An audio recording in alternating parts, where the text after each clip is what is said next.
Nagsimula ang kwento kay Danby, isang senior high school student sa kanyang huling taon. Ilang araw na lang at kukuha na siya ng university entrance exams. Pero ang problema, sobrang hina niya sa math. Palagi siyang inaantok tuwing math class, kaya naiirita na ang guro niya. Isang araw, pinapunta siya sa board, pero gaya ng dati, wala siyang nasagot. Dahil sa inis, pinagalitan siya ng guro sa harap ng lahat. Pag-uwi niya sa bahay, imbes na mag-aral, nilaro lang niya ang cellphone niya at nakinig ng music. Naiinis na pinapanood siya ng nanay niya at sinabihan siyang kung ganun siya kasipag sa pagme-memorize ng kanta gaya ng math, matagal na sana siyang henyo. Nagbiro pa ang nanay niya na baka namanan niya ang kahinaan sa math mula sa tatay niya, na mahina rin daw dito, at wala raw unibersidad na tatanggap sa kanya kung ganyan siya. Mas lalo pang naiinis si Danby kapag pinapalitan ng nanay niya ang TV sa mga historical drama na lagi nitong pinapanood. Kaya sumuko na siya at umalis papunta sa best friend niya. Pinaalalahanan siya ng kaibigan niya na ito na ang huling pagkakataon niya para makapasok sa kolehiyo. Kapag bumagsak siya ngayon, wala na siyang kinabukasan. Kinabukasan, nagising si Danby ng late at nagmamadaling umalis dahil mahuhuli na siya sa exam at in-encourage siya ng nanay niya na galingan niya para makapasok sa magandang paaralan. Kinakabahan si Danby, lalo na sa math, pero nag-aral pa rin siya sa bus papunta sa exam center. Pagbaba niya ng bus, tumakbo siya pero nakalimutan niya ang payong niya. Habang papalapit siya sa exam building, inatake siya ng takot. Hindi siya handa. Nagsimula siyang magpanik at naisip niyang tumakas na lang kaysa harapin ang posibilidad na bumagsak. Umupo siya sa ilalim ng malakas na ulan, tahimik na nalulungkot, at iniisip na sana maglaho na lang siya. May mababaw na paddle sa harap niya dahil sa ulan. Lumapit siya rito.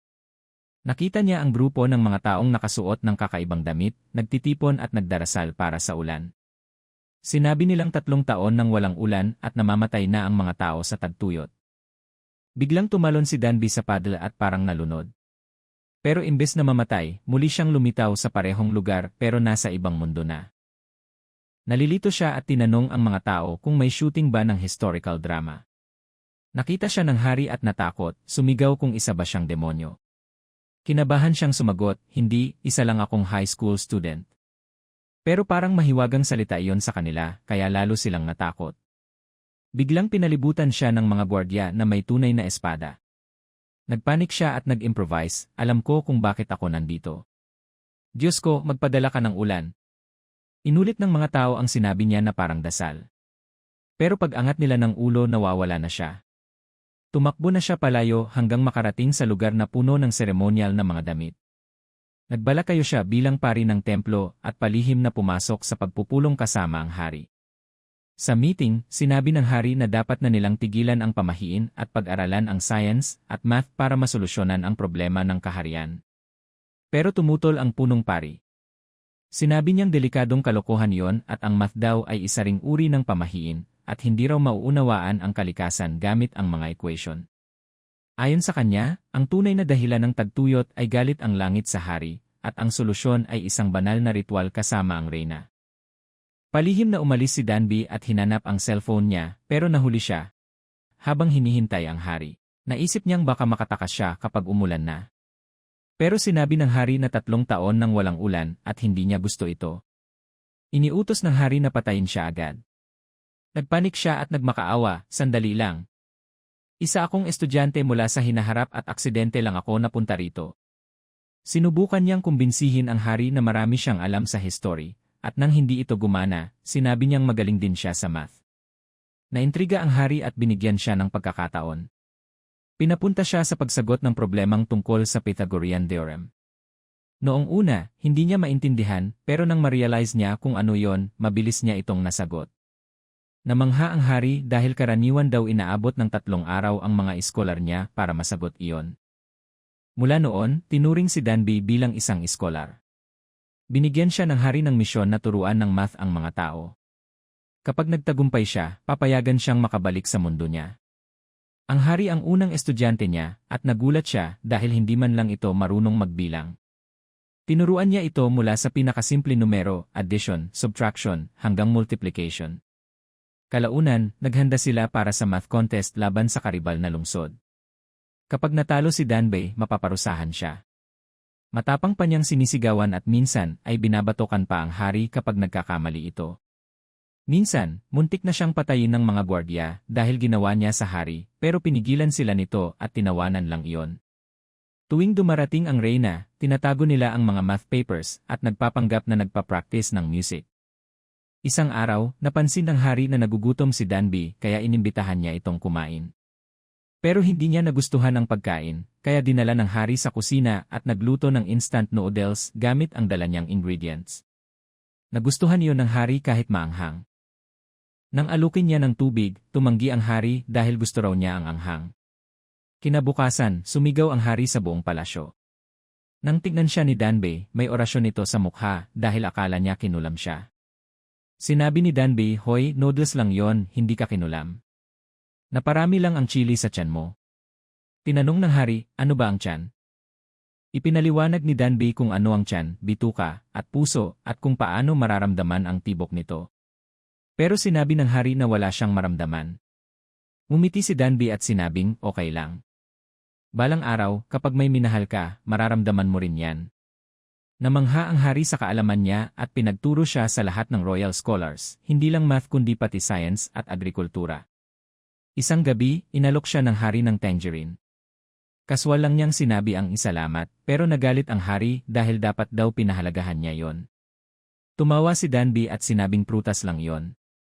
Kalaunan, naglaro sila sa courtyard at napatakbo niya ang hari matapos ang maraming taon.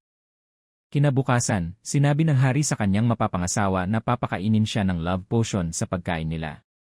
Pero napunta ang mangkok kay Danby. Naging kakaiba ang kilos niya at nakatulog sa palasyo. Pagkagising, paulit-ulit siyang humihingi ng tawad, pero sinabi ng hari na walang nangyari. Naglakad sila at sinabi ng hari na kapag natupad niya ang misyon, bibigyan siya ng mataas na posisyon at kabayo. Pero sinabi ni Danby, "Ayoko ng kahit ano. Babalik ako sa mundo ko kapag umulan." Sumagot ang hari, "Kung ganoon, huwag mo na akong tratuhin bilang hari. Magkapantay tayo." Kinabukasan, inaresto si Danby at inakusahan na nilalait ang hari. Tinali siya at handa ng pahirapan. Pero dumating ang hari at ipinagtanggol siya. Isang pari ang nagsabing susubukin siya, 2 linggo ang ibibigay, at kapag hindi umulan, papatayin siya. Hindi sumuko si Danby. Patuloy siyang nag-aral at nag-compute. Tinulungan siya ng musikero ng palasyo na gumawa ng rainfall gauge. At biglang umulan. Sobrang saya ni Danby, pero naalala ng hari ang sinabi niya, aalis siya kapag umulan na. Tumakbo ang hari papunta sa tinutuluyan niya at nakita siyang umiiyak sa harap ng rainfall gauge. Sinabi niya, "Kailangan mong tumakas ngayon. May barkong papuntang Ming na naghihintay."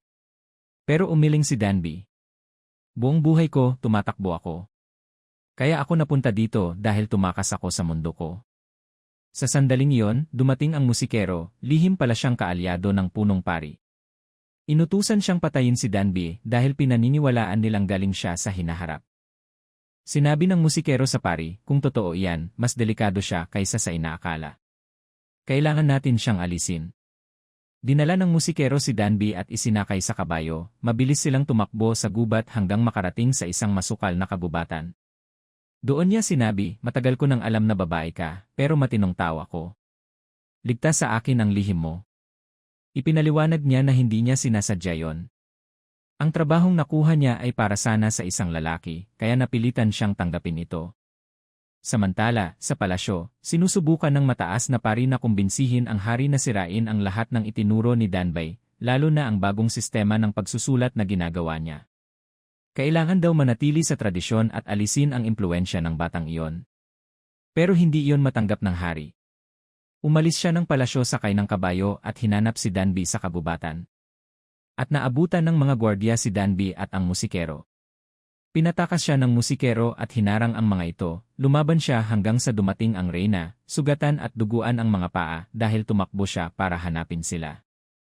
Samantala, nakasakay sa kabayo si Danby hanggang makarating sa sangandaan at hindi alam kung saan pupunta.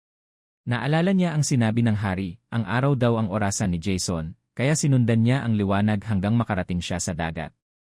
At doon, naghihintay na ang hari.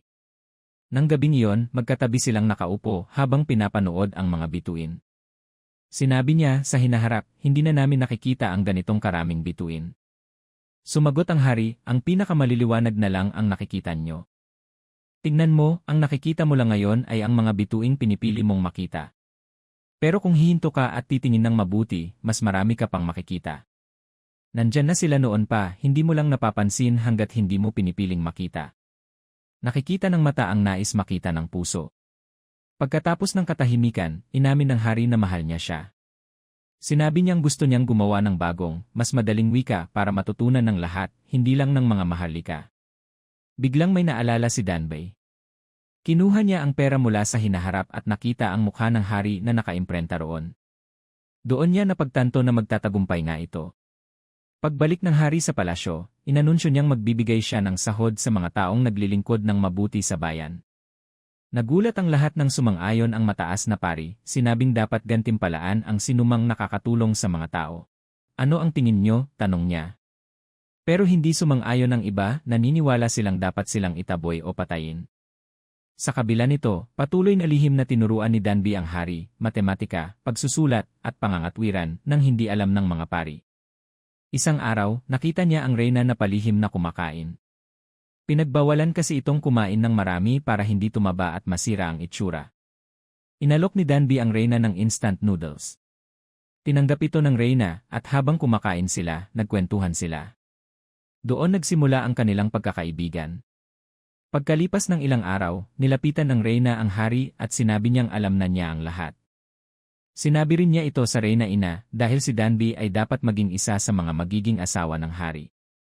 Biglang natagpuan ni Danbei ang sarili na inaayusan ng mga katulong sa palasyo. Binibihisan siya at nilalagyan ng makeup. Wala siyang ideya kung ano ang nangyayari hanggang sa ma-realize niyang inihahanda siya para sa midday rest kasama ang hari at siya ang magiging unang babae nito. Nang maunawaan niya ito, natakot siya at tumakbo palayo. Agad ipinaalam ng punong katulong sa hari ang pagtakas niya. Hinanap siya ng hari at nang matagpuan, hinila siya papasok sa isang silid. Sumigaw si Danbei, sabi mo magiging magkaibigan lang tayo. 19 pa lang ako. Napatawa ang hari. 19? Ibig sabihin, 3 taon ka nang nasa hustong gulang. Hindi ka na bata. At matagal ko nang alam na babae ka, pero hindi kita hinawakan, di ba? Pero mayong gabi, kailangan mong manatili rito. Maraming nakatingin. Huwag kang mag-alala, hindi kita sasaktan. Matigas lang talaga ang ulo ng ina ko. Kinabukasan, kinausap ni Danbei ang musikero.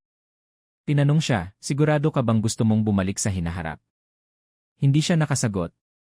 Nalilito siya at puno ng pagdududa. Maya-maya, dumating ang reyna at sinabing may gustong makipagkita sa kanya. Pagpasok niya sa palasyo, humarap siya sa reyna ina na kamukhang-kamukha ng kanyang tunay na ina. Bigla siyang napaiyak at walang nakaintindi kung bakit. Kinagabihan, pinuntahan niya ang bagong sistemang pang-astronomiya ng Joseon na tinulungan niyang buuin. Makakatulong ito sa eksaktong pagsukat ng araw at buwan. Pagkatapos, ipinakita ng hari ang isa pa niyang proyekto, isang bagong alpabeto na may 28 letra, ginawa para gawing mas madali ang pagbabasa at pagsusulat para sa lahat, hindi lang sa mga iskolar. Sa gitna ng malaking bulwagan, pinaupo siya ng hari sa seremonyal na upuan. Inilagay nito ang hairpin sa kanyang ulo, simbolo ng kasal, at hiniling na manatili siya habang buhay. Hindi pwede, sabi ni Danbei. Nangako ako na babalik ako kapag umulan. Hinihintay ako ng nanay ko. Sumagot ang hari, puntahan mo siya, tapos bumalik ka. Dito tayo mamuhay. Pero tumanggi siya. Nagalit ang hari. Tama ka. Mas maganda ang hinaharap kaysa sa Joseon na puno ng sakit. Gawin mo ang gusto mo. Umalis siya ng wasak ang puso, habang nanatili si Danbei hanggang bigla siyang hinampas at nawalan ng malay. May sumaksak sa kanya at sinunog ang buong gusali. Nang marinig ito ng hari, sumugod siya sa apoy para iligtas siya. Kinabukasan, sinabi ng hari na nawawala ang sinaunang aklat at inakusahan ang mataas na pari. Hinawakan niya ito at sinabing, wala bang nagturo sa iyo na dapat walang ebidensya? Pagkatapos, tinanong niya si Danbei, ito ba ang boses na narinig mo? Tumango siya. Lumabas na ang aklat sa bag niya ang nagligtas sa kanya mula sa saksak. Galit na hinarap ng hari ang pari. Alam mong mahalaga siya sa akin. Bakit mo ginawa ito?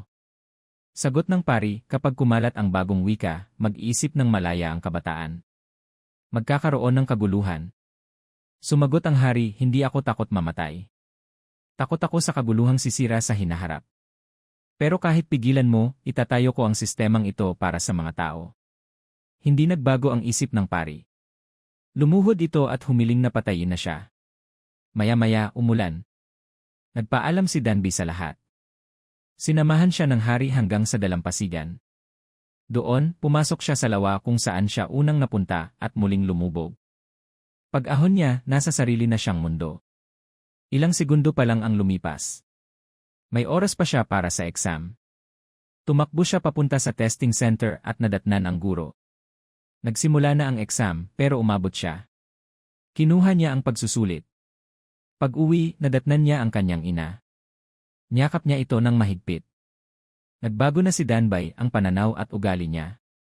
Lumipas ang ilang buwan. Isang araw, habang pauwi siya, umulan muli. Biglang may nagpayong sa kanya. Pagtingala niya, nakita niya ang isang lalaking kamukha ng hari ng Joseon. Ngumiti ito at sinabi, matagal na tayong nagkita sa bus. Naiwan mo ang payong mo. At doon nagtatapos ang kwento.